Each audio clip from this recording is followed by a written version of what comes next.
राष्ट्रवादी काँग्रेसचे अध्यक्ष शरद पवार यांनी पुन्हा एकदा राजकीय हालचालींवर सूचक प्रतिक्रिया दिली आहे.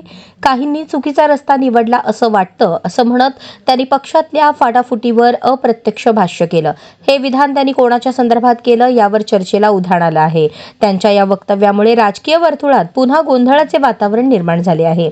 पवारांच्या या भाषणाने पक्षातील निष्ठावंत कार्यकर्त्यांमध्ये नव्याने ऊर्जा संचारली असून राजकीय घडामोडींना वेग आला आहे. संघटनेमध्ये काहीतरी चुकीचा रस्ता काही लोकांनी स्वीकारला का काय असं चित्र दिसतं.